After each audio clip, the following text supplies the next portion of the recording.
going to start, and people will continue to come in because of the previous session being late. My name is Frank Eckenhofer, and I'm a clinical psychologist, and my field is psychology, and I'm here to introduce our speaker, Dr. Harry Hunt.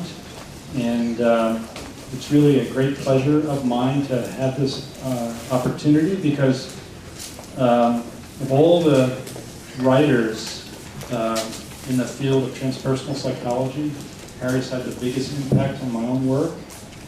I started reading Harry's work about maybe 8 years ago, and my area of research is actually ayahuasca research, and I was searching for a model that could help me understand the amazingly complex phenomena of the ayahuasca shamanism. And I had read Wilbur and I had read Groff, and I really had done my homework, and I really had studied many theories. But it wasn't until I read Harry's work that I really felt I could have a beginning look at the complexity of what I was seeing and studying from a theoretical point of view and from an experiential point of view. So I think Harry's writing and thinking is profound. It's my personal view, but I think Harry is not easy to read. A very complex writer and thinker. I think it's because he integrates so many things. Harry integrates neuroscience understandings, aesthetics, psychological theory, developmental theory, dream research. I think Harry has done a lot of lucid dreaming research. He's also a spiritual practitioner, so he has first-person understanding of many of these experiences that he writes about theoretically. So he's really he integrates many, many disciplines, and I think that's why his writing has to be complex. Harry is, he also has you did your doctoral work with Abraham Maslow in his department at that time? Just before he left. Just before he left. So that's an amazing connection to have worked with Maslow and done your research was on meditation, I think. And you're at the Brock University in Ontario, in Canada. And I've just been handed something quite amazing here, which is Harry's been chosen as a honorary full member of the International Academy of Psychological Sciences in Russia. So I really want to present this to you, Harry. It's really quite an honor. So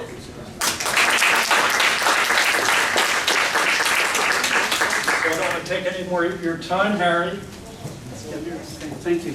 Yes, it is an honor, and I'm sorry I didn't know about it to be there when it was passed out, but I didn't realize. But I do appreciate it very much. Well, I'm going to talk today on the societal aspects and implications of transpersonal psychology.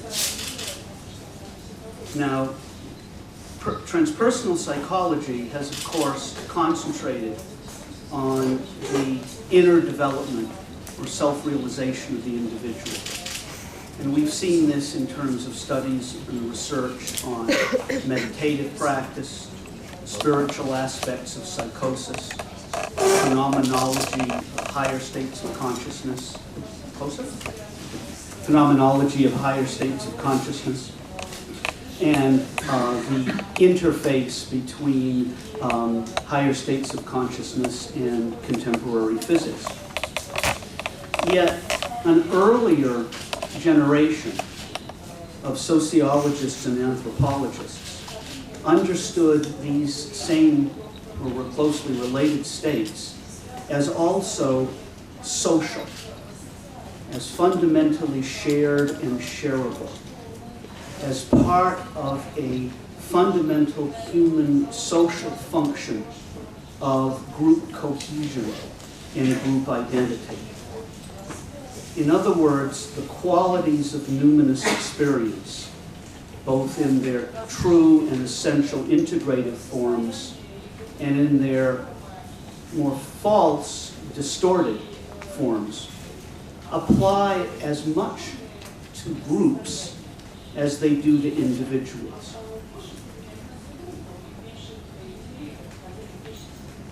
We tend to miss that in our studies of individual shamanic vision quests, archetypal dreams, or accounts of meditative experience. But the earliest sociologists of religion saw these phenomena as also constituting what they called collective representations that can be central to social in-group identity. Now, since transpersonal psychology is often seen as a kind of modern, more abstract form of globalized shamanism, a kind of neo-shamanism, it might be relevant to look at the social cultural aspects of transpersonal psychology.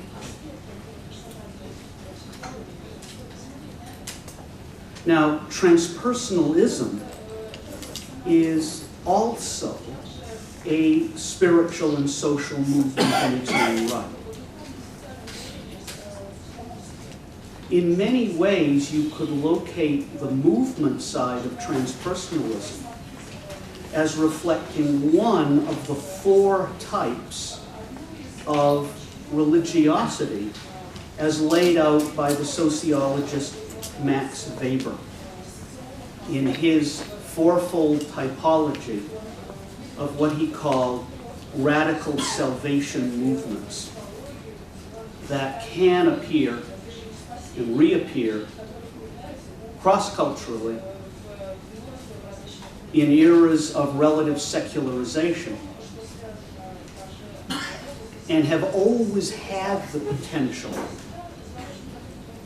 to develop into world religions.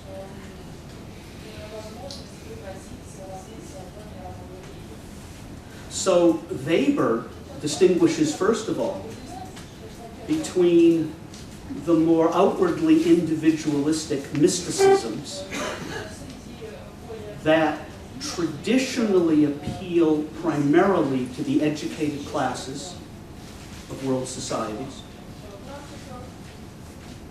And he distinguishes them from the more outwardly communal, prophetical religions, what we usually mean by the term religion, that tend to have, statistically, their primary early appeal to the lower middle classes, and whose social function is more obvious,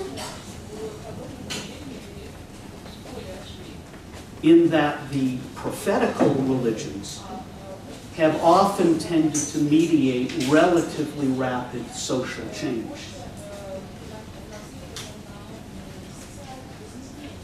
As in early Christianity or the Protestant Reformation. Weber takes a further step and he subdivides in turn each of these into two further subtypes.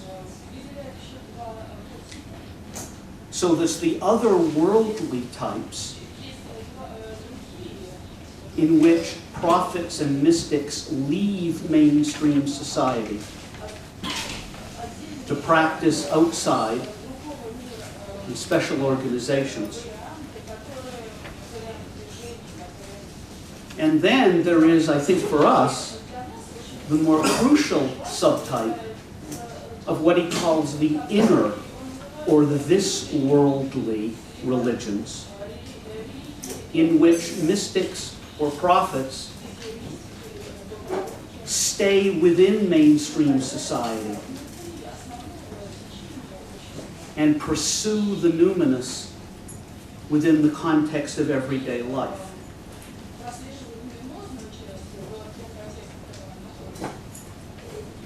Now, Ernst Troeltsch, Weber's student, as early as 1911, predicted that the 20th century would be the century of inner-worldly mysticism. In other words, it would be the inherently natural response of the educated middle classes undergoing, as we know, a unique expansion to secularization. Troeltsch called it the secret religion of the educated classes. And of course, more recent terms for this phenomenon would include New Age spirituality, the distinction we've been talking about between spirituality and religion, which very much falls in here, and transpersonalism in its aspect of social movement and cultural movement. We could say that just as for Weber, in his famous analysis, the early development of capitalism needed the Protestant ethic of vocation to mediate it and support it, make it livable. We could say now that our culture, our Western culture of hyper-individualism, hyper-autonomy to the point of mutual isolation, needs a direct access to experiences of presence and beingness to make it livable.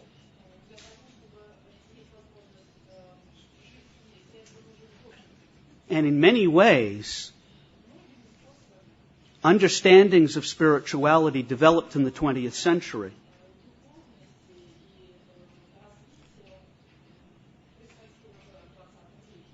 from Gurdjieff's self-remembering to Heidegger's Dasein and its authenticity as felt beingness, Jung's self,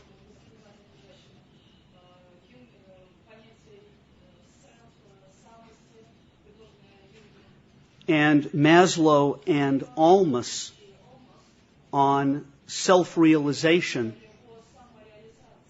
as the experience of one's identity as beingness, as being or presence.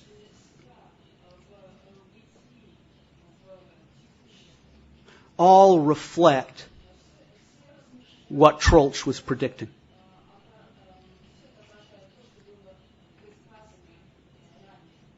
And from the point of view of Weber and Troeltsch, we could say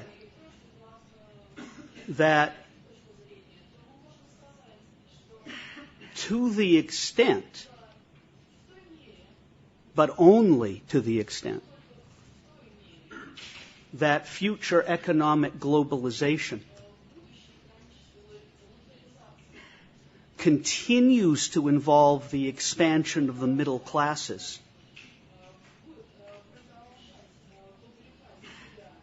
that we could continue to predict a gradual expansion of New Age spiritualities, this worldly transpersonalisms.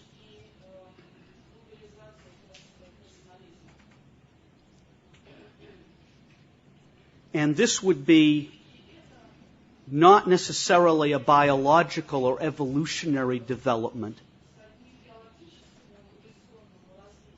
in the sense of Desjardins' phenomenon of man, but more understandable in terms of Weber and Troeltsch as a traditional type of religiosity,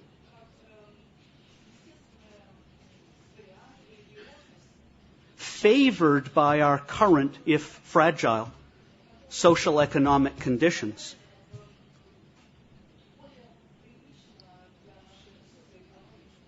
And yet also unique in the context of a first-time globalization and planetization of awareness.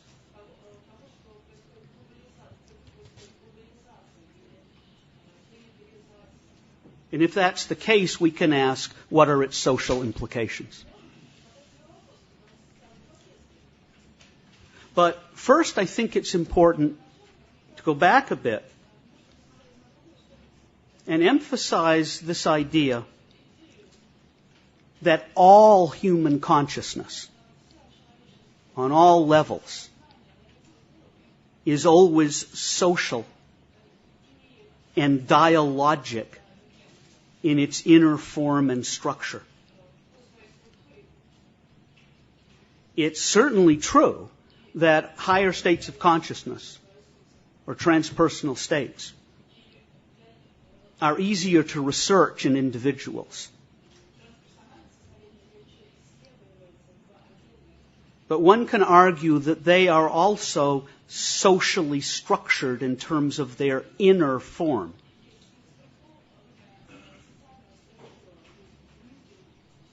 As in the classic interface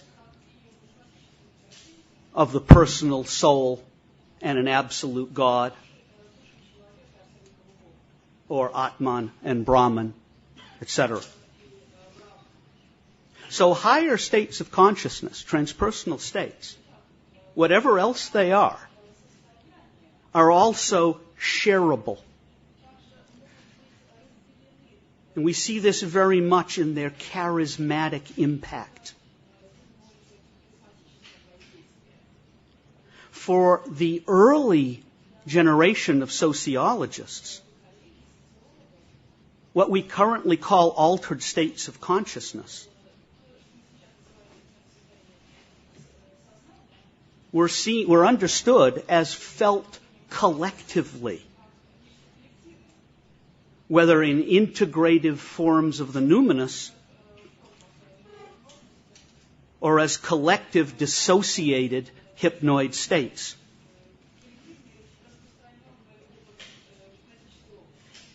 The early French sociologist Émile Durkheim understood religiosity as based on what he called the effervescence felt in situations of greater group intensity.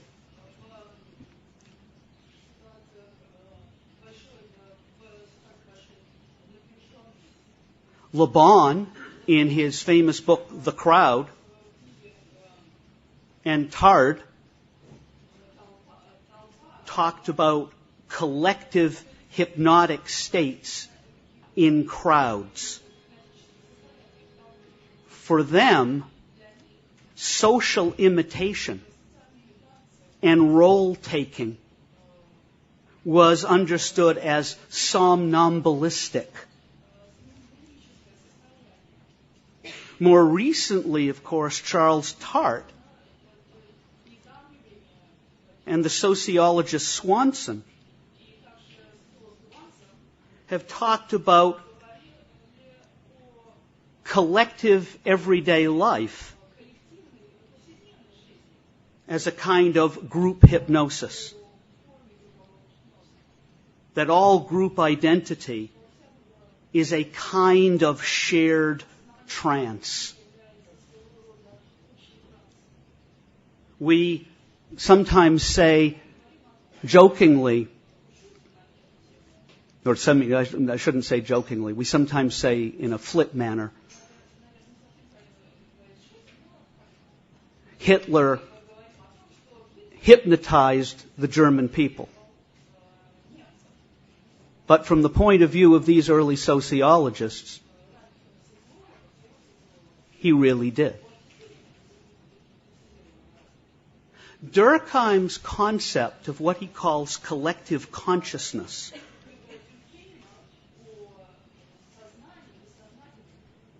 implies that states of consciousness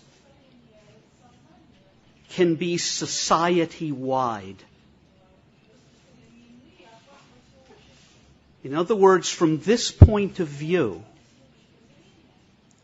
the more we go down into the depths and inside into imaginatively absorbed and archetypal states, the more we also go out and into potentially shared metaphors with many, many other people. Now, a reason we tend to miss or de-emphasize this social side of transpersonal states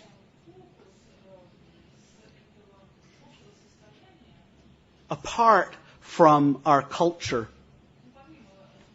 of hyper-individualism is the very negative altered states, frightening ones, that we find in social mobs and crowds. Le Bon talked about the shared exaltation in mobs in which the hyper-suggestibility of the group was generally held hostage to its most disturbed individuals. And certainly we could say that what they called group hypnosis shows aspects of what Almas would call false essence or the distorted numinous.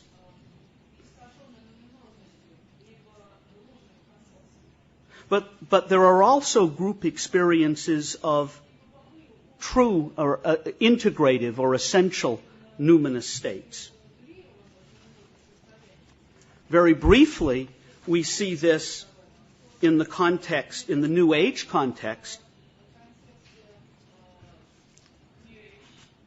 of the heightened effects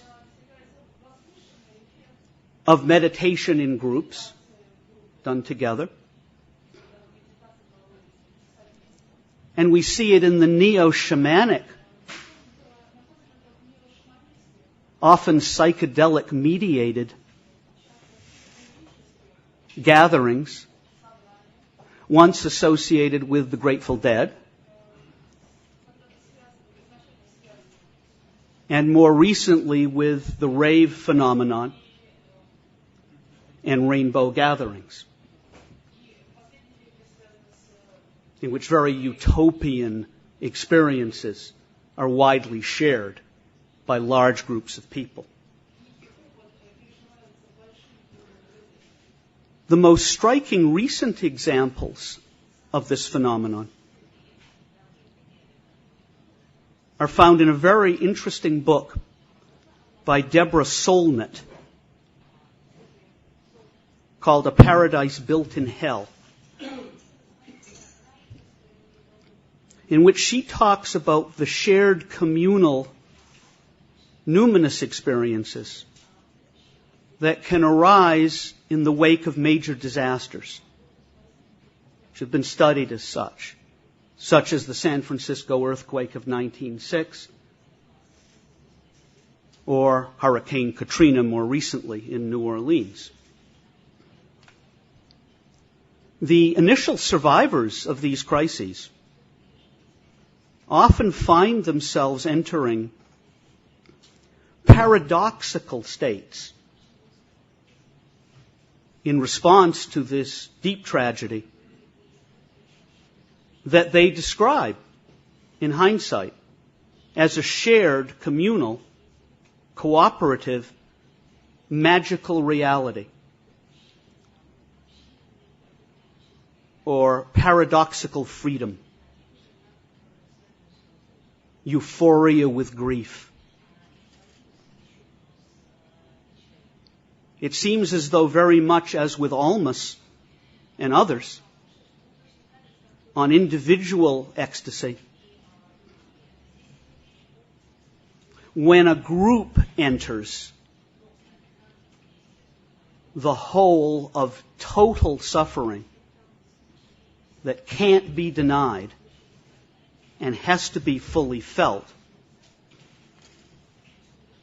there is the potential for the emergence of similarly fully felt communal, numinous, and essential states.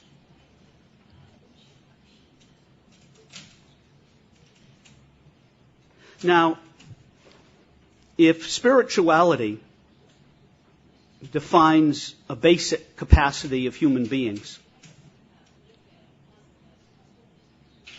even in secular eras,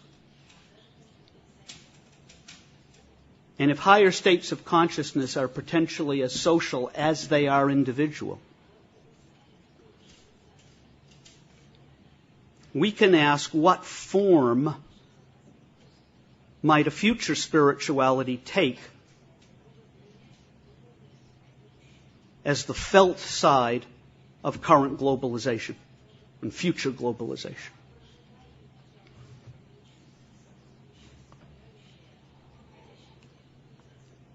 Durkheim, in 1898, wrote a very interesting essay speculating on the future spirituality of humanity. And he suggested that if our current values of individualism developed to the extent they were and continued,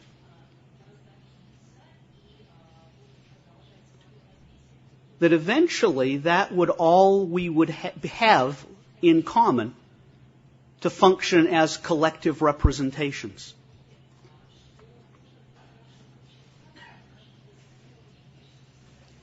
And that would consist in our then potentially communal sense of sheer beingness as humans.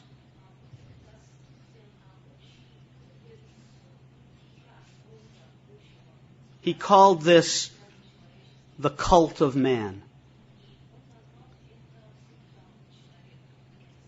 And it very much anticipates Desjardins and others, except here the omega point is understood as social historical, not biological.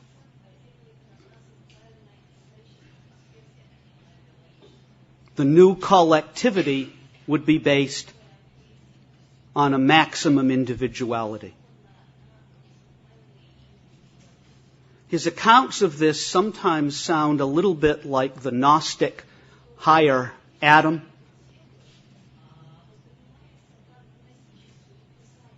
Or Nietzsche's Overman.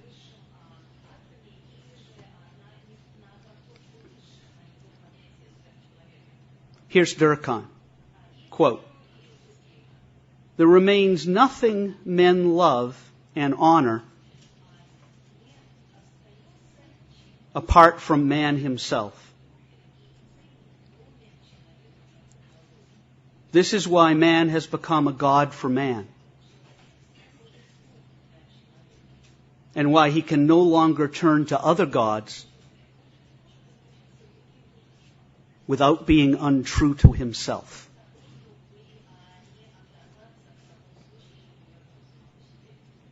Now, Durkheim did not develop or did not foresee the future development of this individualism. But it certainly includes Heidegger's Dasein,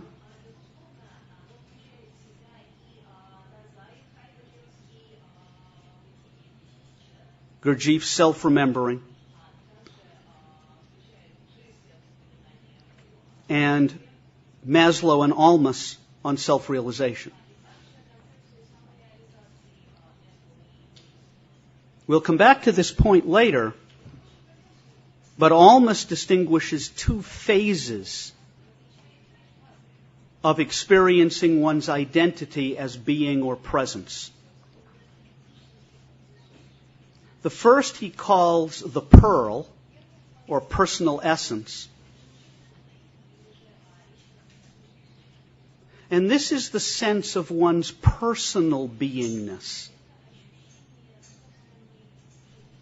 based on a spontaneous synthesis of our capacity for autonomy and empathy.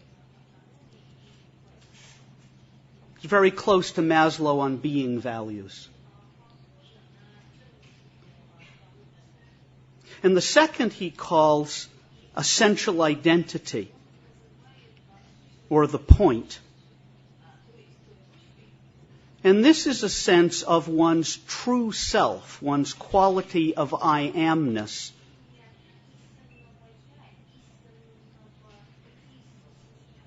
as an expression of being. We are then a singularity that expresses being. And he says this is often mediated by the image of a brilliant star.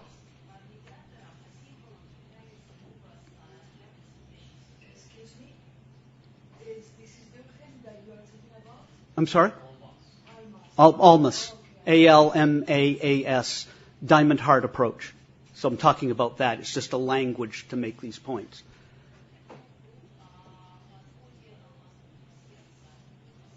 So this experience is often mediated by the image of a brilliant star. It's very close to Maslow on the experience of identity in peak experience.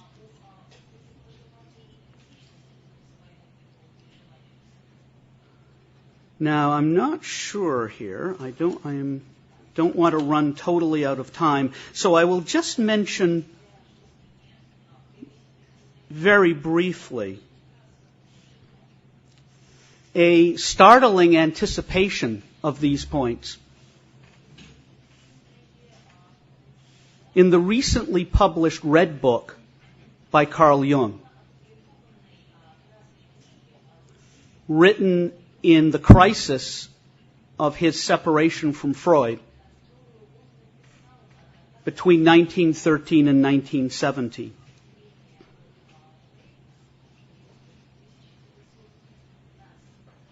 Very much like Durkheim,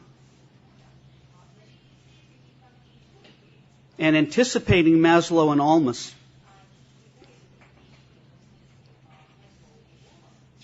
he envisions a future spirituality based on what he calls the path of absolute singleness, which would be eventually allowing a mutual love in society. The unifying quality for all human beings as he envisions it, he calls the experience of being as such. He says this means the star God in you gains power.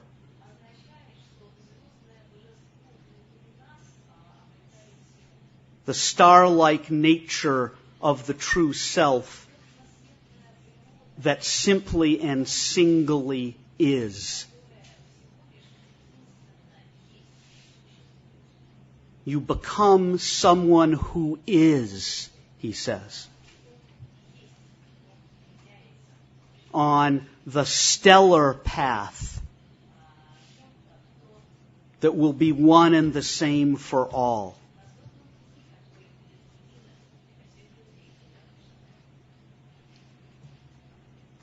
So,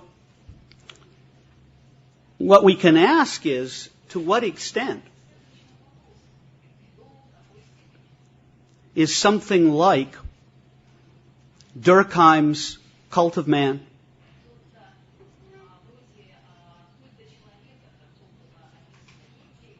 Jung's early understanding of the self,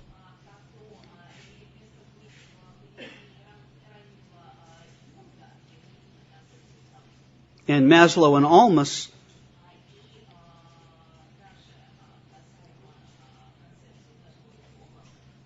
possible as a future planetary state.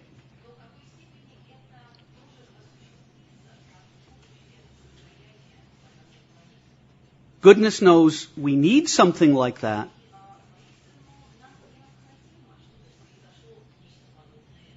In terms of the massive global crises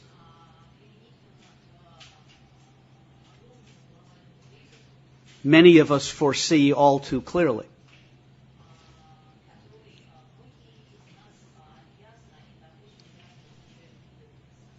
But there also seem to be intrinsic barriers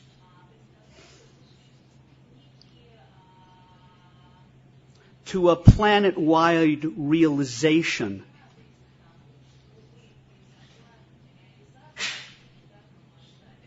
of a transpersonal sort. First barrier, social psychologists tell us that group identity, national identity, any social identity, seems to require a contrastive outgroup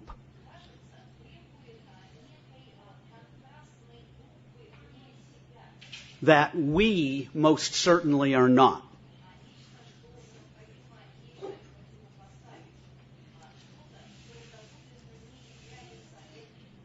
So what would be the outgroup for a planetary humanity?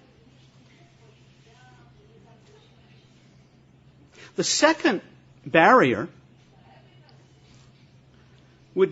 seems to be the necessity that higher states of consciousness are mediated by highly abstract physical metaphors and images.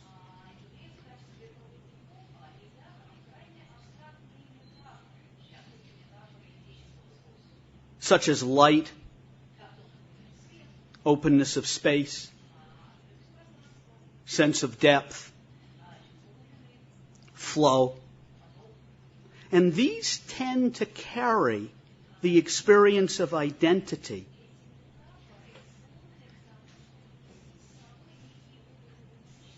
past humanity as such and into a kind of cosmic consciousness.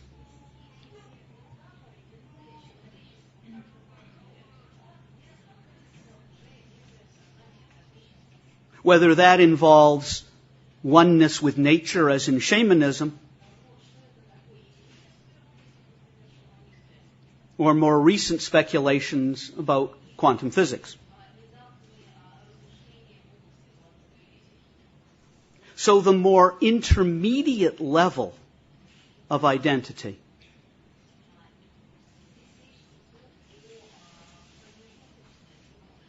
that Durkheim and Jung have in mind tends to get bypassed.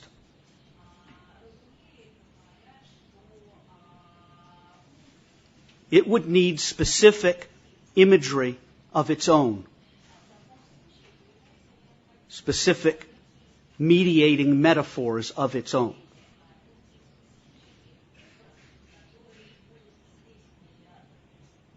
So it seems especially interesting that contemporary science itself might offer some means to challenge these barriers. First of all, let's consider Almas's concept of the pearl or personal essence. a personalness of being, felt being, that fuses autonomy and empathy. Could this be possible collectively? Well, both Durkheim, Desjardins, and Jung actually foresee something like this. But it's important to note that for Desjardins, for all his ostensible optimism and utopianism,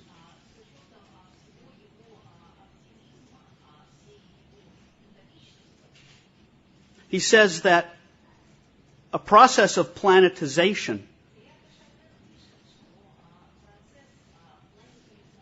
must initially increase regional tensions.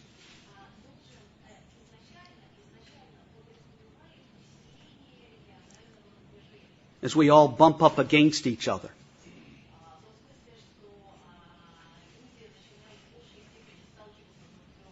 And which we're certainly seeing.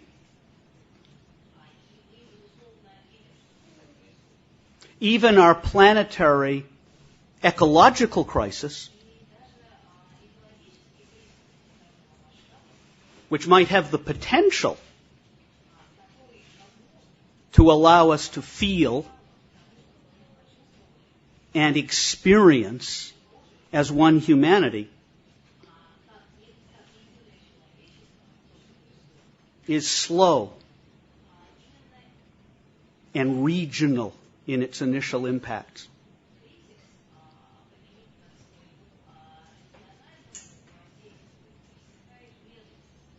But Almas himself has recently speculated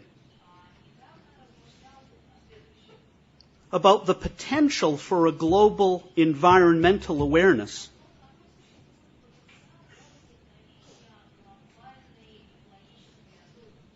to integrate humanity and planet as what he calls one unified pearl. And indeed, there's a unifying image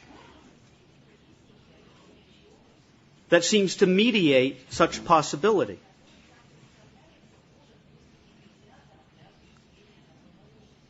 And that is precisely the actual curvature of the planet that is visible from space.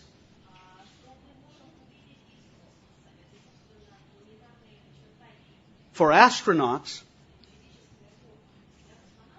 and those flying fancy spy planes.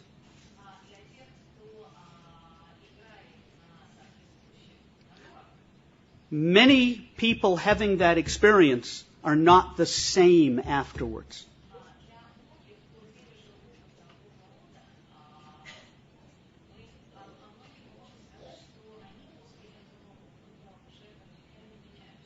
They are deeply impacted by the contrast between the beauty of what they're seeing and the absurdity of what goes on below. And now we have these widely shared, seen everywhere, on walls everywhere, photographs of the planet from outer space, of Earth from space, which also then offer us the contrastive boundary of the coldness of outer space itself.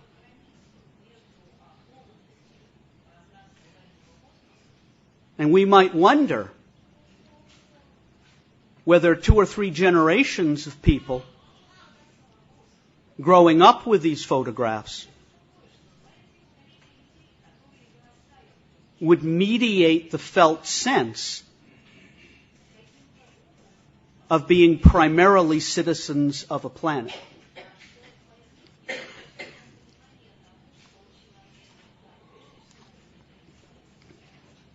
But would there be any potential collective version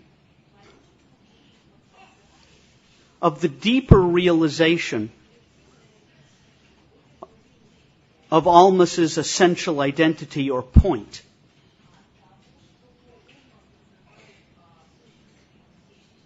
What would be the mediating image?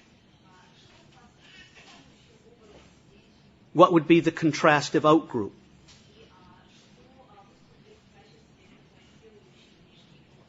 Again, essential identity is understood as the experience, the numinous experience of one's true self as being, with a quality of felt singularity and unity,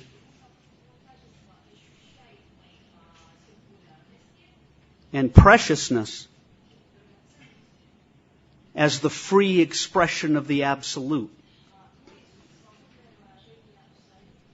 Its mediating metaphor is a radiant point of light, commonly, or a brilliant star. So what about this? Well, somewhat reluctantly initially, it occurred to me that if and when the organization called SETI, S-E-T-I, the Search for Extraterrestrial Intelligence, which for 20 years has been monitoring and looking for any signal evidence of intelligent life from other solar systems.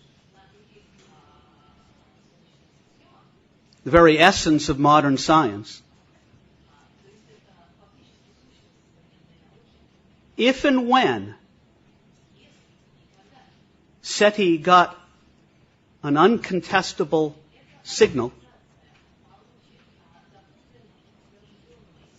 I would suggest that overnight we would all be experiencing very differently.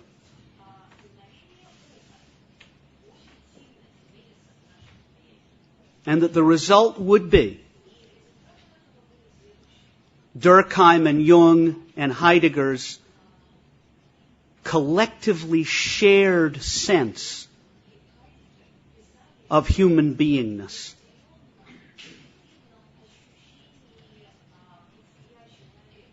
We would have no choice but to experience everyone on the planet finally as one shared being. We would have our contrastive outgroup. And interestingly enough, we would have, our contrastive outgroup that would allow us to feel like a collective singularity, unified and precious, a collective form of Almas's point.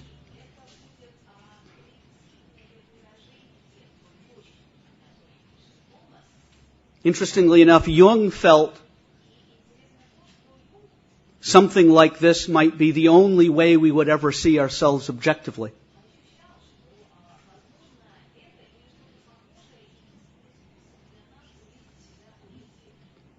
And in terms of the mediating image, we have to realize that given the sheer distances involved,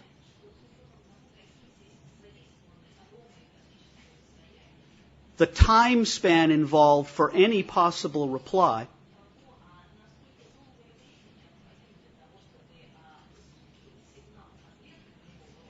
the possibility that any civilization signal that we receive would be after the demise of that civilization.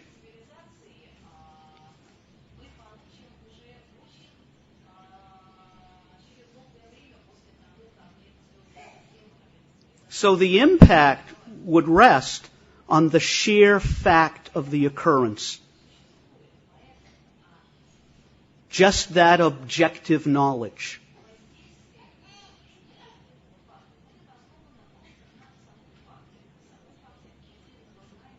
And talking about a star-like image or metaphor,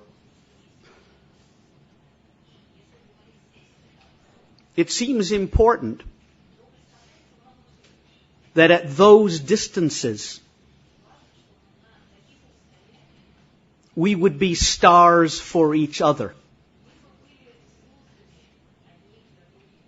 All we would see when we looked there, even with the best telescopes, would be their star.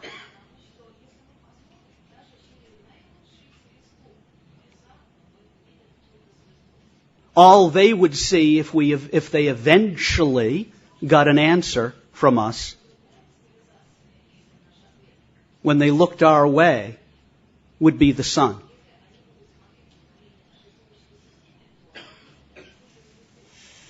So the image of individual self-realization becomes the collective one.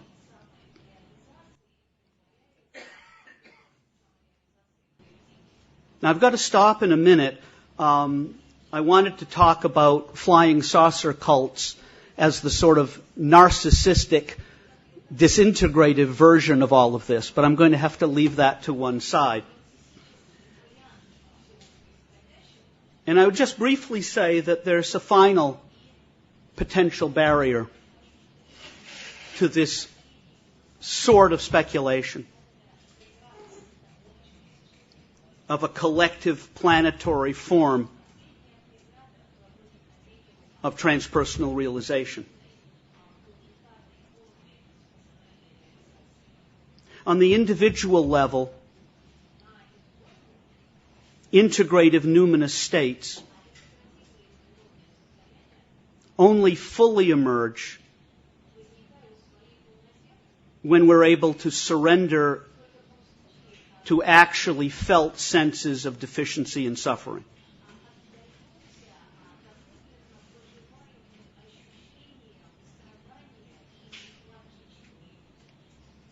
SoulNet finds the same thing with these brief utopian communities that come out of disaster.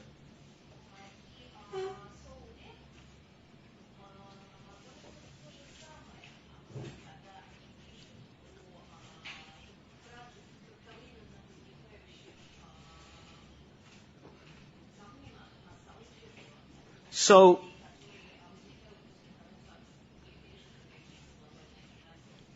any future planetary spirituality along these lines would also necessitate, I think, our collective feeling of a collective and objective shame and embarrassment over our continuing destruction of the planet and our continuing exploitation of our fellow human beings.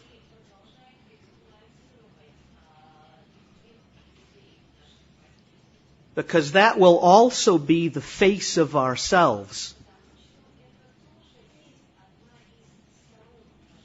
that will become present to us as our outer face, were we ever to receive a signal from SETI.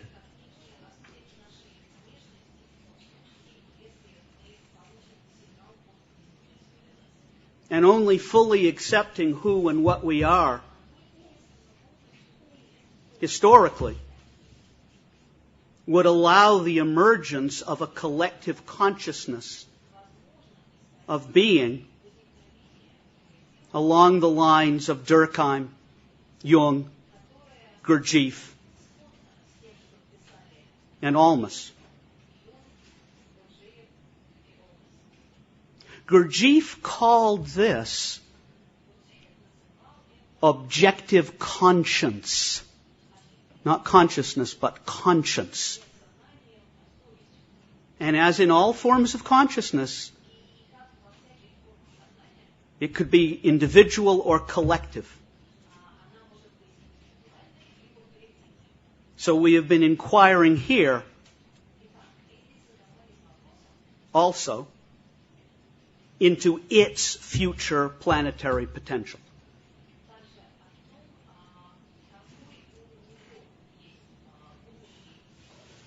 Thank you.